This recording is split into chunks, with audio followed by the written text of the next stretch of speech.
Olá, irmãos. Uma grande satisfação estarmos aqui novamente para estudarmos mais uma porção da Palavra de Deus. Vamos continuar nosso estudo no livro de Jonas. E a aula passada nós trabalhamos o primeiro capítulo, vimos sobre o chamado de Jonas. Nós tratamos o capítulo versículo por versículo e vimos Deus falando com o profeta para que ele fosse a Nínive e pregasse àquela cidade, e a atitude dele neste chamado em ir para Tarsis, ou seja, para um lado oposto. A vontade do profeta em ir contra a vontade de Deus fez com que ele fosse para Tarsis, em direção a Tarsis, mostrando-se uma viagem muito mais longa, uma viagem mais perigosa, uma viagem inclusive mais cara do que ir para Nínive, mas ele opta por isso. Então, nós percebemos que esse intuito do profeta em fugir da presença do Senhor, mostra o seu estado de decadência, uma decadência progressiva que a gente analisou, trabalhada de modo poético pelo autor, com aqueles termos que a gente observou. Ele desceu para Jope, ele desce para dentro do navio, depois ele desce ao porão do navio, logo mais ele é lançado ao mar. E nisso nós podemos notar que mesmo ele querendo fugir, entre aspas, da presença do Senhor, Jonas teve o agir de Deus, de modo soberano, sobre o vento, sobre a tempestade, a ação soberana de Deus sobre o mar, que se torna furioso, a ação de Deus sobre o lançar sorte dos marinheiros e, inclusive, o cessar a fúria do mar. Então, a soberania de Deus ela foi tratada em todas essas características que aconteceram durante uma parte da viagem do profeta. Nós vimos também algumas construções comparativas de termos, Por exemplo, vimos sobre a grande Nínive, no versículo 2. Em seguida, o autor trata como o grande vento que Deus manda, o grande temor dos marinheiros, a grande tempestade que sobreveio, o grande temor que os marinheiros tiveram depois de ouvir falar sobre Deus e o grande peixe que Deus prepara depois para engolir a Jonas. Nós podemos perceber o empenho do autor em descrever essa história de um modo narrativo, mas com tantos detalhes e tantas nuances, tantas comparações diversas e várias ferramentas linguísticas que nos permitiram compreender um pouco melhor dos fatos ocorridos. Nós também vimos depois da desobediência do profeta, depois do agir de Deus para o repreender, depois do conhecer a Deus e em seguida temê-lo pelos marinheiros, nós vimos depois da reação deles em jogar Jonas ao mar, cessando a fúria. Então, todas essas características linguísticas que o autor foi trabalhando gradativamente para nos trazer sensações daquilo que ele queria transmitir através desse texto. Mas hoje nós vamos sair da superfície marítima e vamos para as profundezas do mar, juntamente com o profeta. O tema central da nossa lição continua sendo soberania e misericórdia. O capítulo que vamos trabalhar hoje será o capítulo 2, todos os versículos, e o título da aula é A Oração de Jonas. Nós vamos observar neste estudo que a oração que Jonas faz no ventre do peixe, ela não é uma oração pedindo um livramento, ela não é uma oração gritando por socorro, ela não é uma súplica. A gente entende o profeta sendo jogado ao mar e sendo engolido pelo peixe, e a gente já suspeita que quando ele ora dentro do ventre do peixe, é pedindo algum auxílio de Deus. Na realidade, não. Muito pelo contrário. a gente vê a oração de Jonas como uma oração de gratidão a Deus. Na realidade, ele está agradecendo, ou seja, ele está reconhecendo que estava sendo salvo naquele momento. Tá? Inclusive, é uma oração que finaliza com uma promessa. Ele faz, né, votos a Deus ali. Mas como que a gente vai entender isso? Como que uma pessoa dentro de um peixe, no fundo do mar, está agradecendo a Deus? Vamos observar exatamente o que aconteceu ali. Versículo 1, nós podemos ler da seguinte maneira: E orou Jonas ao Senhor, seu Deus, do ventre do peixe. Já de início, nós podemos observar como que o autor apresenta um vocativo no versículo a partir deste momento.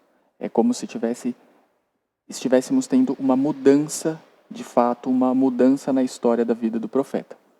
O vocativo é um termo que a gente usa para chamar a atenção, né, do leitor, para enfatizar algo do que está escrito. Como que a gente observa isso? Jonas orou ao Senhor, seu Deus. O autor ele poderia ter simplesmente colocado Jonas orou ao Senhor, mas esse seu Deus, que é o vocativo, ele é uma ênfase a quem Jonas estava orando, e na realidade ele coloca agora como o seu Deus. Nós vemos uma relação agora de aproximação que o autor coloca nessa escrita entre Deus e o profeta, nessa proximidade que antes não havia. Ele coloca ele orando ao Senhor, e este Senhor é demonstrado agora como o seu Deus. Jonas inicialmente queria sair da presença de Deus, mas ele vai até o máximo do fundo do poço. Mesmo ali ele percebe que Deus está. E quando ele mais precisa, mesmo sendo desobediente, Deus é demonstrado como o seu Deus. Na parte B do versículo, nós vemos que a oração feita dentro do peixe foi narrada, foi escrita, né, depois que ele foi engolido. Mas como foi essa oração? O autor ele começa a descrevê-la. Versículo 2. E disse: Na minha angústia, clamei ao Senhor, e ele me respondeu do ventre do inferno, gritei, e tu ouviste a minha voz. O autor aqui ele faz um resumo da oração de Jonas, né? Ele novamente trabalha com esse recurso literário muito utilizado nas escritas dos hebreus, e ele mostra aqui, neste versículo, qual que é o tema central da oração do profeta. Né? Ele vai trabalhar o modo como foi o processo da salvação. Então, o foco central da oração de Jonas direciona a sua salvação. E, novamente, o autor trabalha também o recurso literário, né, do paralelismo. Ele fala, na minha angústia, clamei ao Senhor, e ele me respondeu.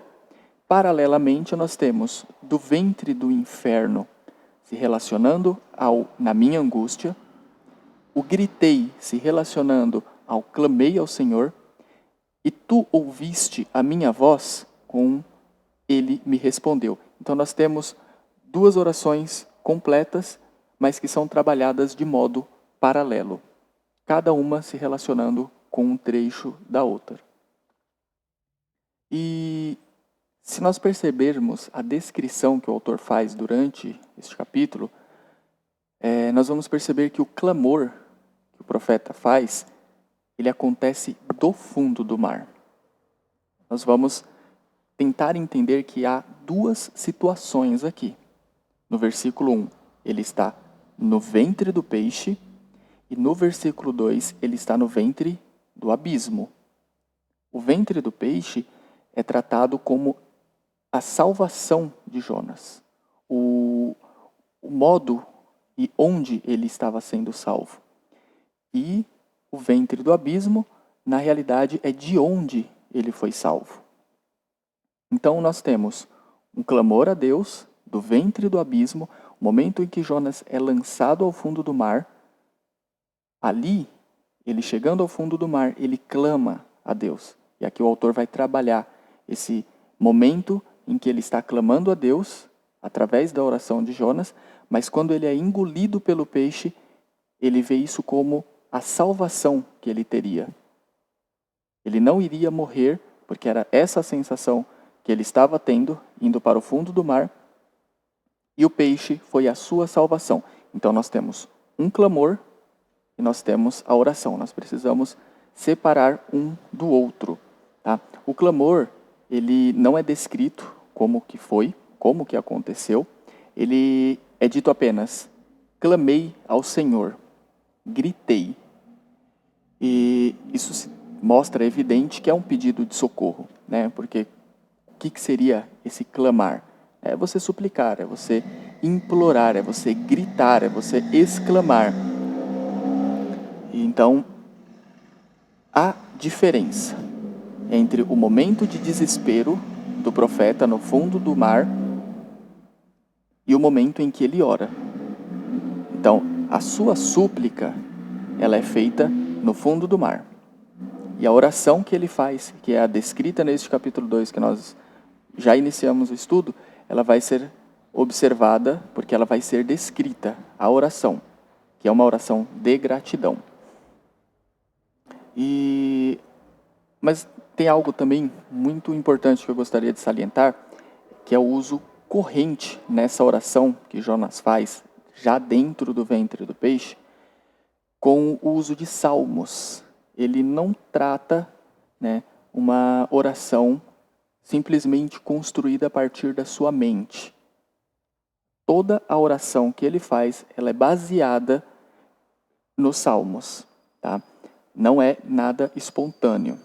Então, ele trabalha a relação da sua necessidade a partir daquilo que já está escrito pelos salmistas.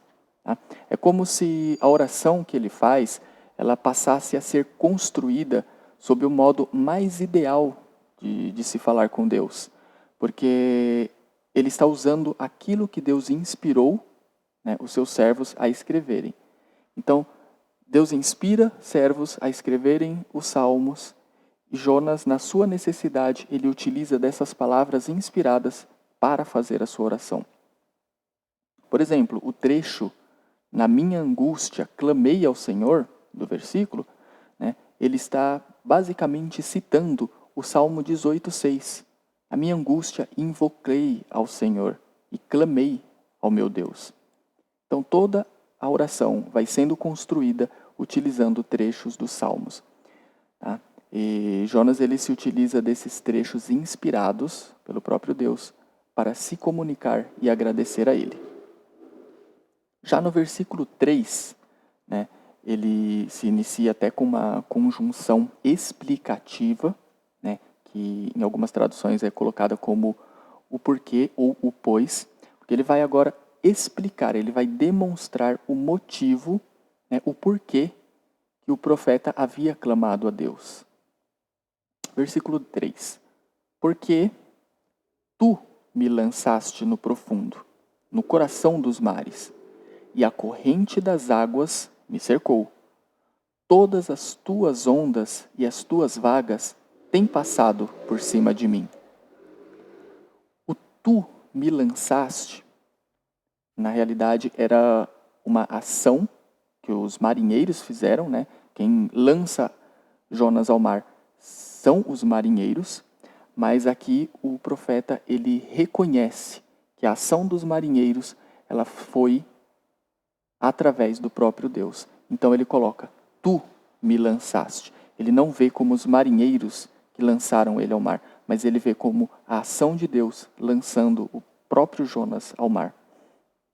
O profeta aqui ele reconhece a soberania de Deus na atitude daqueles homens, porque ele entende que esse ser lançado ao mar era uma disciplina que o Senhor estava fazendo a ele.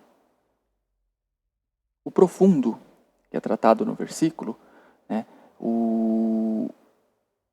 é também colocado com um aposto, né, o coração dos mares, porque tu me lançaste no profundo. Novamente vem esse aposto, né, o profundo seria o coração dos mares, para dar novamente essa ênfase a essa parte do versículo. E nós temos também outro paralelismo, que seria: a corrente das águas me cercou, junto ou se relacionando com todas as tuas ondas e as tuas vagas têm passado por cima de mim. Então o autor, ele fala de um modo sobre algo e ele repete sobre a mesma coisa, só que com outras palavras, para poder enfatizar aquilo que ele está dizendo. Tá? Então nesse trecho, ele demonstra entender que é o agir de Deus, porque ele não fala simplesmente das ondas ou das vagas que passaram sobre ele.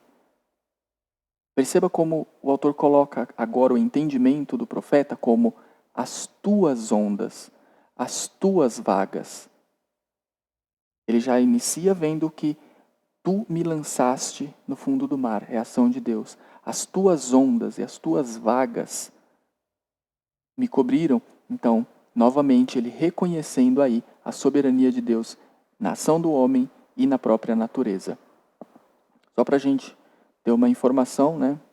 Vagas, na realidade, é um tipo de onda que é formada por um vento intenso. Tá? Elas costumam ser muito irregulares. Tá? Não tem, ou seja, uma linha definida de onda. Não tem uma direção. É aquilo que os surfistas costumam chamar de mar bagunçado. Então, a gente consegue entender que não havia somente ondas no mar. Havia também essas vagas. Ou seja, o mar ele estava realmente agitado e tudo isso começou a cobrir Jonas no momento em que ele é lançado ao mar. E, novamente, nós vemos uma relação desse versículo com o Salmo 42, versículo 7, né, que diz: todas as tuas ondas e as tuas vagas têm passado sobre mim. Novamente, o profeta utilizando-se dos Salmos para fazer a sua oração. É muito interessante isso. Ele não usar as próprias palavras, mas usar aquilo que já foi inspirado por Deus a outros homens que escreveram. Versículo 4. E eu disse: lançado estou de diante dos teus olhos. Todavia, tornarei a ver o teu santo templo. No capítulo 1, versículo 3, Jonas queria fugir da presença de Deus. Mas agora, olha a reação dele. Lançado estou de diante dos teus olhos. Ele, nesse momento, passa a sentir o que é estar longe. Não estar longe da presença de Deus, mas estar longe do seu cuidado. Aquilo que ele queria, aquilo que ele ansiava, né, que era estar longe, agora ele começa a sentir. Qual que é essa sensação do estar longe, estar distante do cuidado de Deus? Uma coisa é você estar sendo abençoado por Deus durante todo o seu dia, Deus estar cuidando de você. Outra coisa é simplesmente Deus não estar cuidando de você. Aqui ele estava sendo disciplinado e ele percebe essa sensação de um estar longe. Não que a disciplina de Deus nos remeta a estar longe dele, mas a sensação que Jonas passa a ter é como se ele estivesse realizando, entre aspas, né, esse desejo de estar longe. E ele fala: todavia, tornarei a ver o teu santo templo. Aqui ele demonstra, né, entender que o ventre do peixe era o seu livramento. Então ele faz uma afirmação. Há algumas versões que colocam isso como uma pergunta, na realidade, né? Mas o que é mais conhecido e o que é mais aceito, e até o que dá mais para a gente entender por esse contexto, é ele afirmando: todavia, tornarei a ver o teu santo templo, porque o momento em que eu estava afastado de ti, que o Senhor me salva com este peixe me engolindo, agora eu sei que esse foi o modo que o Senhor usou um animal para me salvar. Então, eu verei novamente o teu santo templo. E nós temos também aqui uma relação, né, entre o Salmo 5:7 e esse versículo, que diz o seguinte: porém, eu entrarei em tua casa pela grandeza da tua benignidade, e em teu amor me inclinarei para o teu santo templo.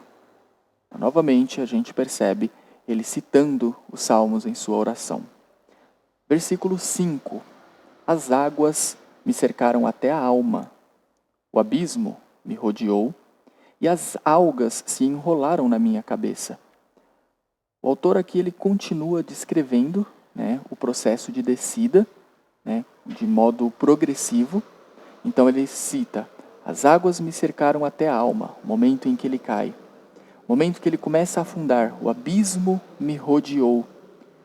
E no ponto mais baixo, onde ele encosta em terra, que seria o fundo do oceano, ele diz: as algas se enrolaram na minha cabeça. Ou seja, esse foi o ponto mais fundo, mais decadente da vida do profeta, da vida de Jonas. Então, ele começa a trabalhar esse fundo que ele estava, essa situação.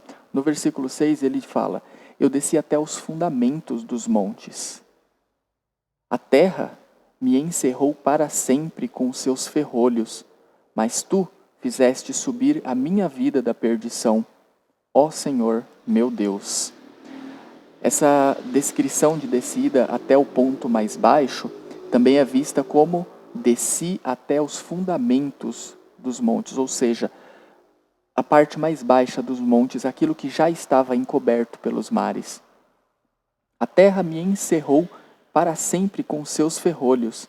Aqui é uma sensação, esse para sempre, cerrado com os seus ferrolhos, é uma sensação de um tempo, que ele não se acaba. Os ferrolhos, eles passam essa sensação de estar trancado. Então ele foi trancado, ele se sentia ali no fundo, trancado no fundo do mar, e era como se ele estivesse ali para sempre. Ali acabou a vida do profeta. Era essa a sensação. A agonia intensa que ele estava passando.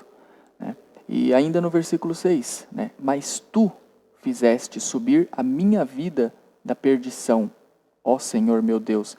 Esse provavelmente é o momento em que ele é engolido pelo peixe.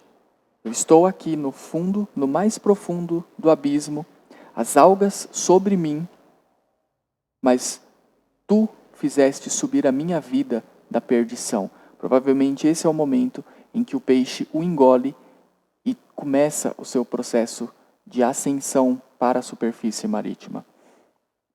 Então, ele passa a ser levado para a parte mais alta, do mar, a partir desse momento que o peixe o engole. E note como que ele trata agora a Deus. Ele fala: ó Senhor, meu Deus. Voltando ao estado de proximidade. O autor começa a mostrar essa proximidade a partir do momento em que Jonas é lançado no fundo do mar, essa proximidade entre ele e Deus sendo retomada. Nós vamos agora para o versículo 7, que ele trabalha da seguinte maneira: quando desfalecia em mim a minha alma, lembrei-me do Senhor, e entrou a ti a minha oração no teu santo templo. Nós temos a relação aqui com o Salmo 142, versículo 3, quando o meu espírito estava angustiado em mim. Mais uma vez, o profeta se utilizando em sua oração dos Salmos. Ele cita os Salmos. Isso seria muito importante para a gente entender e até utilizar em nossa comunicação com Deus aquilo que já foi escrito, o modo como Deus inspira o salmista ou inspira nas suas escrituras grandes escritores que nos fazem entender como nos direcionar a Deus, como nos relacionar com Ele, porque muitas vezes nós não sabemos nem como pedir. Mas na palavra dele, nas escrituras, já existem muitas formas de nós podermos tratar a Deus, de nós podermos nos humilhar diante dele e utilizar inclusive as próprias palavras dele para nos relacionarmos com ele. O versículo 7, na realidade, ele trabalha a conclusão da salvação, e que no caso é o tema central dessa oração, e ele faz um paralelo com o primeiro versículo, que é o resumo, né? O primeiro versículo é o resumo da oração, e agora ele faz esta conclusão. E aqui é mostrado o momento em que um profeta se lembra do Senhor. Quando desfalecia em mim a minha alma, ou seja, quando que Jonas se lembra do Senhor? Quando ele está prestes a morrer. O se lembrar aqui, na realidade, não é um simplesmente recordar, né? Nossa, eu lembrei que existe Deus. Não, é uma lembrança de consideração. É muito mais profundo do que simplesmente voltar à memória, porque ele sabia, ele já estava sabendo e estava percebendo o agir de Deus. A fúria do mar, a tempestade, o ele ser lançado ao mar, ele já sabia que era Deus agindo, tanto que ele fala isso para os marinheiros. Eles questionam a Jonas, por que está acontecendo tudo isso? De onde que você vem? Eles começam a questionar e ele fala, eu sou hebreu, servo do Deus Altíssimo, e explica que estava fugindo da presença do Senhor. Então tudo aquilo ele já sabia. Então ele já lembrava de Deus, mas aqui ele mostra uma lembrança de um modo diferenciado. É uma lembrança de uma não simples recordação, mas agora eu vou lembrar de colocar em minha vida agora o propósito de Deus. Eu vou começar a agir de modo diferente. Então, é nesse momento, no ponto mais fundo, que o clamor dele chega até Deus.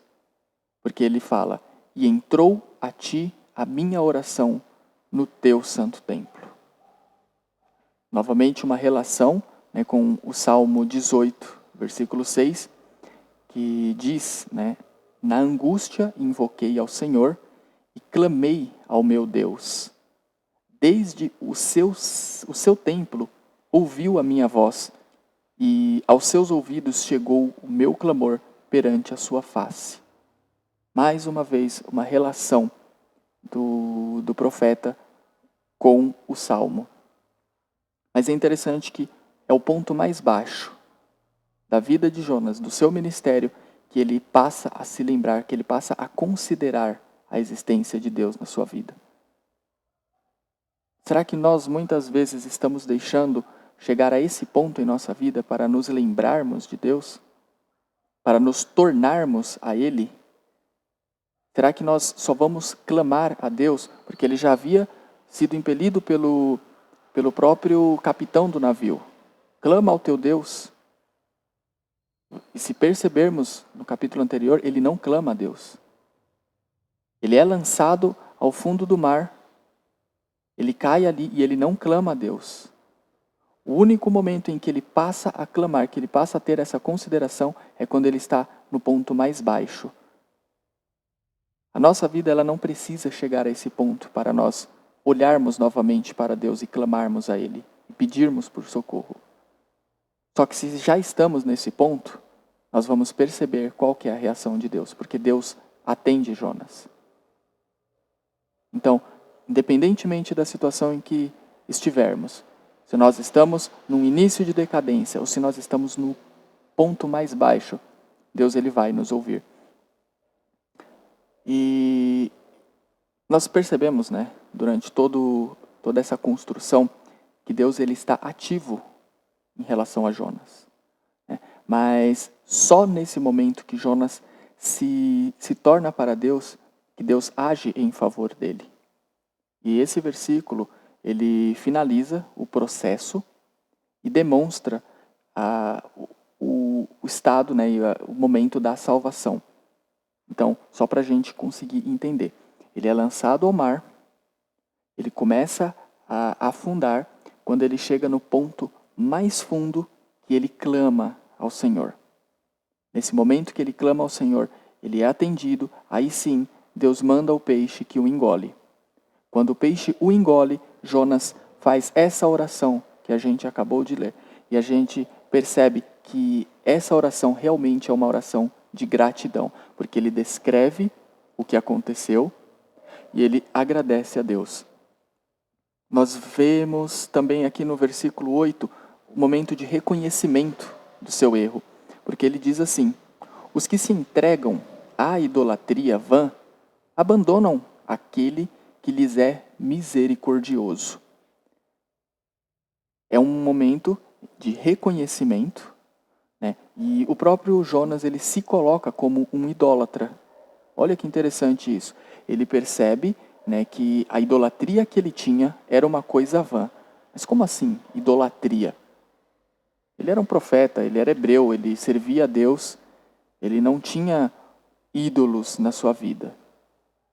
Só que na Bíblia de Estudo, né, Warren Wiersbe, ele fala o seguinte: ídolos não são apenas estátuas de divindades, mas quaisquer coisas que tiram de Deus o afeto e a obediência que por direito pertencem somente a Ele. Tal ídolo era o grande sentimento nacionalista de Jonas.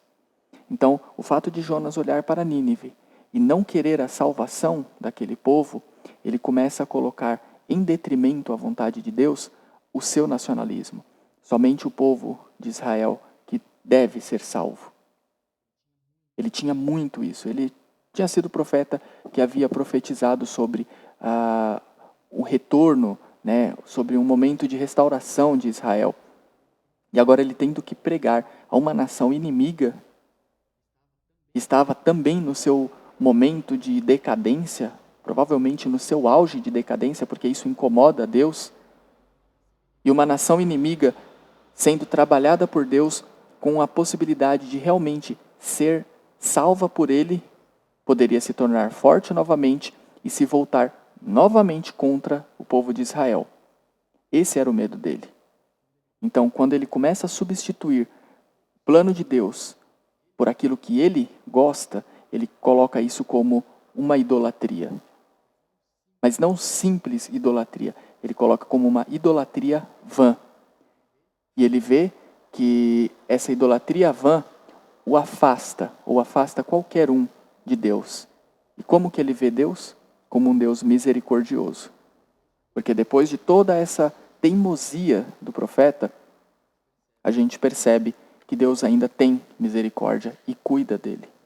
E livra a vida dele. Sendo que Deus já estava querendo fazer isso com o próprio Nínive.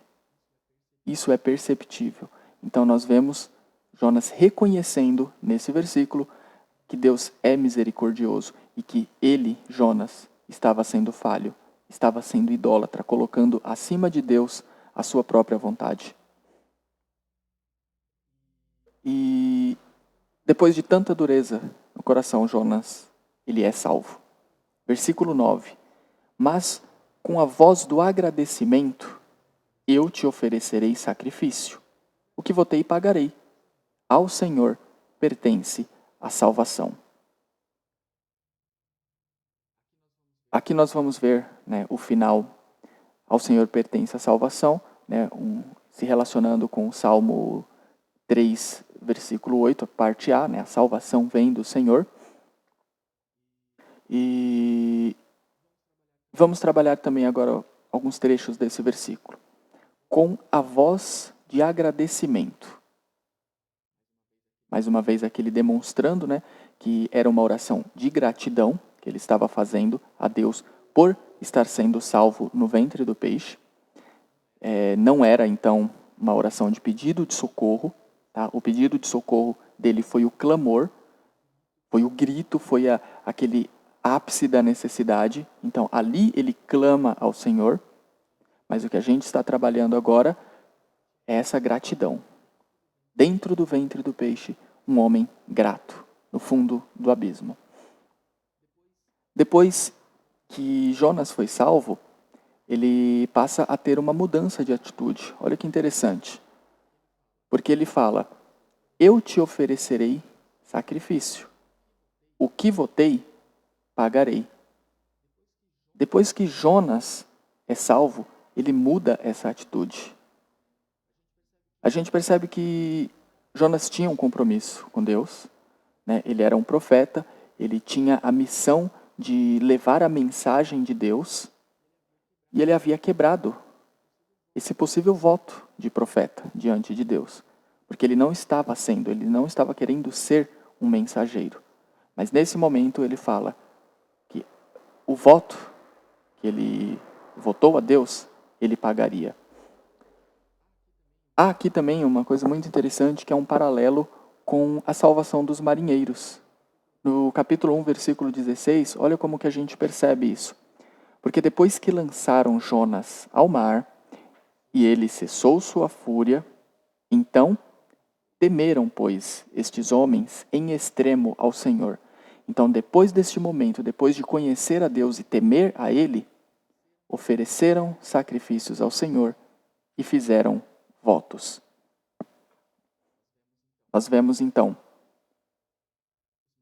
os marinheiros, no momento em que eles são salvos dessa fúria do mar, dessa tempestade que estava sobre o mar, eles fazem sacrifícios ao Senhor e fazem votos. Jonas, a partir do momento que é engolido pelo peixe, que ele sai das profundezas do mar, ele faz exatamente a mesma coisa. Então há esse paralelo. O voto que fiz eu cumprirei. Vou fazer sacrifícios ao Senhor. Então, 2 vezes trabalhado isso a partir da salvação. Importante de se perceber aqui é que ele finaliza dizendo: ao Senhor pertence a salvação. Isso daqui é a máxima expressão de que Deus é soberano. Em ambas as situações, tanto a dos marinheiros quanto a de Jonas, quem salva? Não foi a atitude de Jonas, não foi a atitude dos marinheiros, mas foi o próprio Deus. Independentemente do que eles estavam fazendo, a gente percebe que os marinheiros, eles continuaram remando, eles lançaram as cargas ao mar. Nada disso estava funcionando. Eles simplesmente creram em Deus. A partir do momento que eles conheceram a Deus, aí sim veio a salvação. E é interessante a gente perceber isso. Por que eles agem depois que eles são salvos? Vamos observar isso mais para frente, tá? Então, a gente observa aqui que Deus salvou os marinheiros, que eram pagãos. Deus salvou o profeta Fujão, ou seja, Deus salva quem Ele quer. Ele estava prestes a salvar Nínive. Deus, Ele salva como Ele quer. Ou seja, Ele pode usar até um peixe. E Ele salva quando Ele quer. Pode ser na tempestade ou nas profundezas do mar.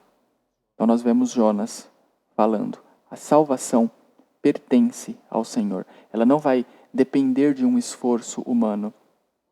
Você pode remar contra a tempestade. Ele não vai se acalmar por causa disso.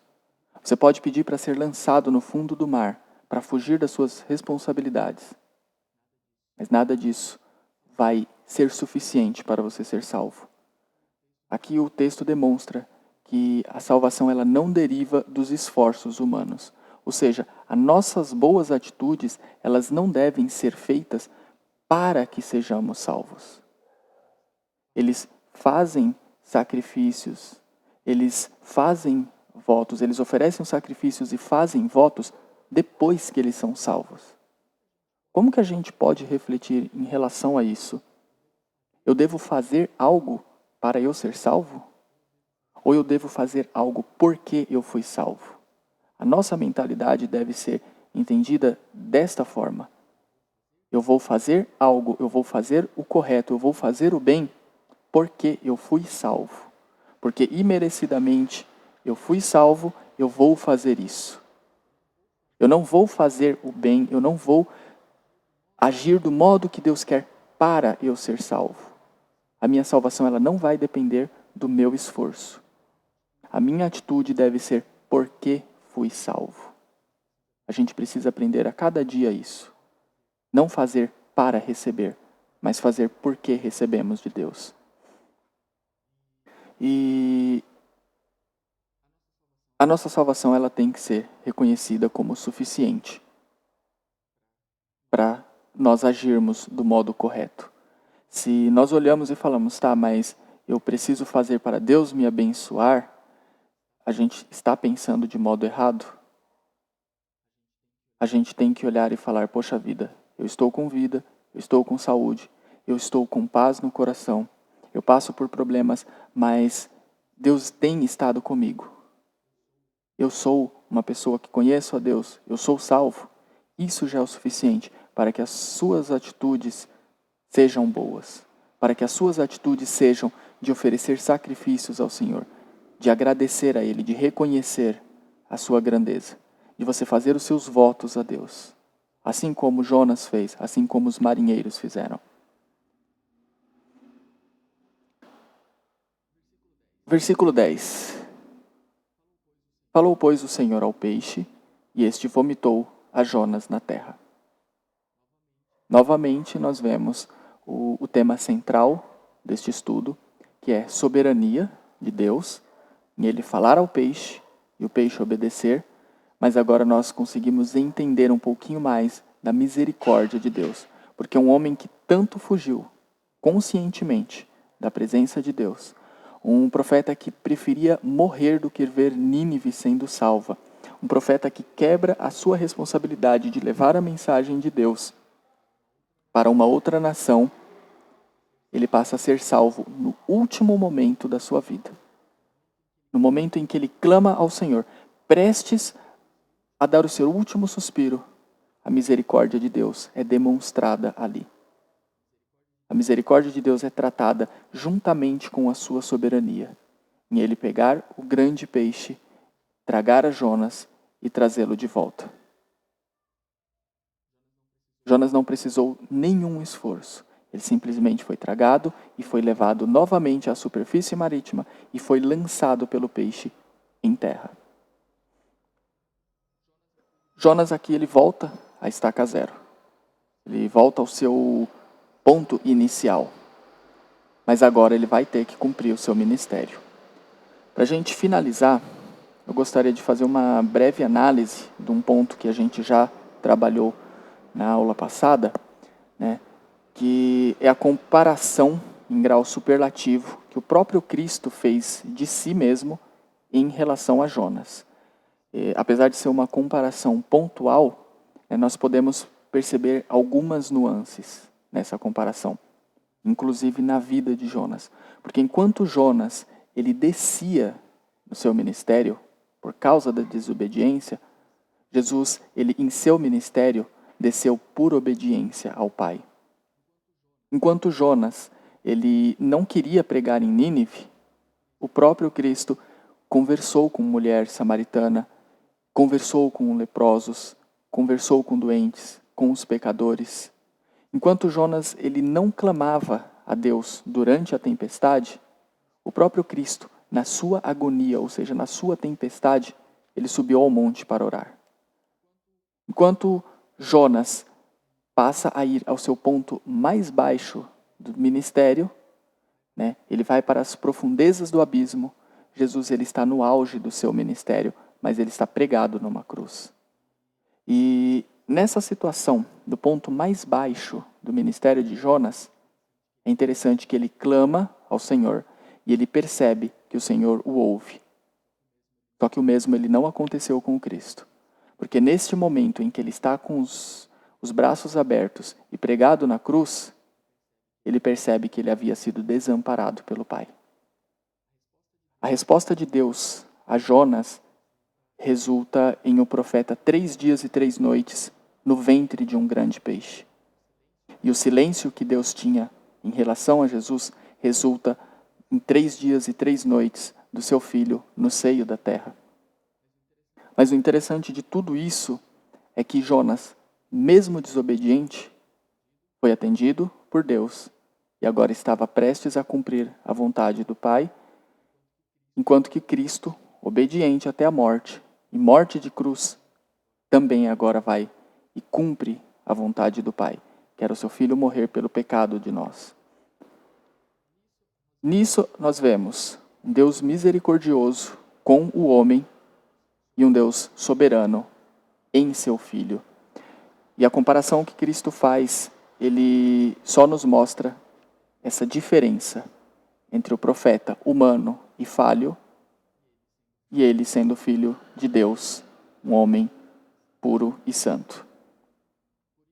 É por isso que ele se assenta à destra de Deus, né, na majestade das alturas. É por isso que ele foi feito tanto mais excelente do que os anjos, quanto herdou mais excelente nome do que eles. Hebreus 1, 3 e 4.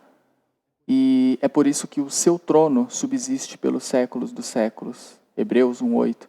E é por isso que ele disse: eis que aqui está quem é maior do que Jonas. Por isso que há essa comparação de modo superior ao homem, do próprio Cristo. E eu queria que a gente refletisse, né, sobre a história de Jonas, não vendo somente de modo a admirar o que aconteceu, mas que a gente refletisse principalmente sobre a nossa vida. Porque muitas vezes, nós como Jonas, sendo servos de Deus, nós nos distanciamos dele. Muitas vezes o nosso pecado, ele nos afasta de Deus, ele nos faz ter vergonha do Senhor, ele faz a gente temer a presença de Deus. A gente pode até se lembrar de Adão no Éden, que ele fala, né, depois de ter pecado: quando ouvi, né, a tua voz soar no jardim, temi, porque estava nu e escondi-me. Então, as nossas falhas, elas começam a nos afastar de Deus, elas começam a nos distanciar dele. Assim como Jonas, né, nós começamos a declinar, nós começamos a ir para o fundo do poço.